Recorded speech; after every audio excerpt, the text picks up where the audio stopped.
What's up, brothers and sisters? Hoping that you are doing well wherever you are. Thank you for subscribing, and if you haven't, please consider subscribing.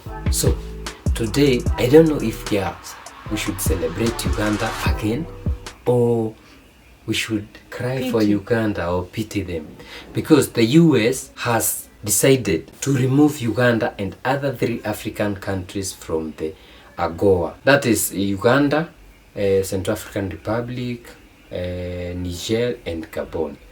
Niger and Gabon because of the coups that have happened this year. Uganda because of the passing the homosexuality bill. And Central African Republic, they are talking about human rights. Also Uganda, they are saying human rights, but we know why. So we get this from BBC itself. So US President Joe Biden has revealed plans to expel Uganda, Gabon, Niger, and Central African Republic from a special US trade program. The countries were either involved in gross violation of human rights or not making progress towards democratic rule, the president said.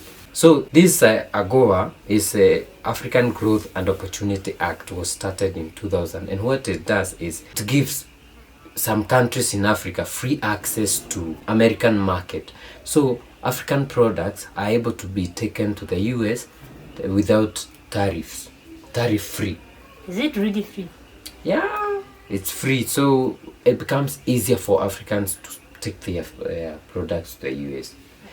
But what happens is, in return, America will also send their things tariff free. Second hand. And mostly it's the second hand clothes.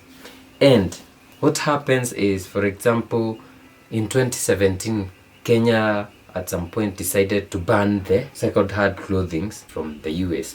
And the US almost pulled Kenya out of the Agoa Pact.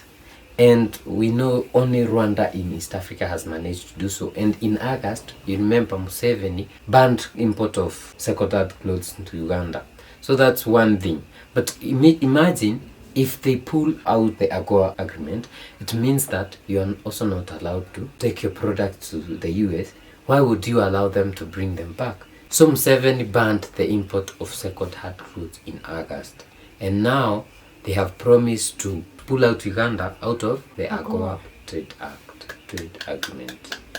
This can only be good news for Uganda. This can only be good news for tailors, designers, people who sell fabric. So many people will be impacted by this pulling out of Agoa in Uganda. A lot of jobs will be created just through this small agreement that was not helping Uganda in any way. Because when they say tariff free, it's a lie. People still pay high taxes to export their goods to the US. That I know for sure. So Ugandans, you should celebrate this. This should be something to say we can do it by ourselves. We don't need the US to help us with this. Yeah, because comparing what the US brings to Africa, and because they bring cars, they bring a lot of other things, and if they are supposed to come tariff free, it means we are not going to make money out of it. So what Africa takes to them, and you know Africa exports a lot of raw materials. If it's not the clothing they are talking about, then it's coffee, it's a cocoa. But when you talk about them bringing things, they are bringing cars, you know. So I think it's very good for Uganda because it starts as a self-reliance, a way of becoming self-reliant. And we have seen Uganda looking up to Russia and the East. Exactly. Yeah. What I hate about this agreement is that whatever they take from Africa is A grade. If it's coffee, if it's tea, it's not used tea from Uganda. Even the fabric that they make, it's the quality. There are these places they call export processing zones. Do you know that the locals cannot be sold those products? Of course. It's because only they are strictly for the US. It's the A grade you are talking about. So, and then when you are bringing us your things, It should be something that has been worn by some person. Some even die wearing those clothes, and then you bring them to Africa, like what Museveni said. It's dead people's clothes. Some of these clothes have been worn by dead people. And then you are bringing, if it's cars, it's second hand or third hand or whatever, used. So this is to say you guys are second class citizens. You don't deserve new things. You don't deserve good quality. Actually. It's a dump site. Africa is a dump site. You deserve whatever we have already. You know, we are done with.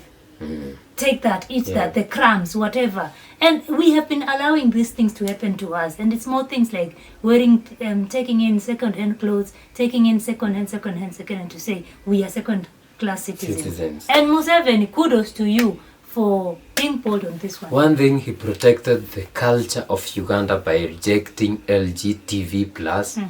Then he also said no to dead people clothing. And he said it would be even better if we wear them. And we are going to look for even better customers for this. And Africa is beautiful fabrics. Which and I don't know why we have this notion that we cannot afford our own clothes. Ours is not. But Ghanaians are making fabric, they are making kente. In schools, in some Ghanaian schools, they even wear these fabrics, these kind of African fabrics, as school uniforms. So that's the kind of mentality that you should we should. Yeah, and I think Museveni is doing He's on the very, very nice. Ugandans, please don't beat us. We're only happy for you. Museveni, you are the man. Guys, let us know what you think. Are you tired of hearing this Museveni narrative and you're not seeing maybe changes on the ground? Are you excited that, wow, we have a president that loves his people in such a way that he wants to see us doing better for ourselves, you know, great things coming out from our own country and upholding our values and culture? Let us know what you think in the comment section down below, and please don't forget to like the video, share the video, and definitely subscribe on the channel. We'll see you in the next one. Bye.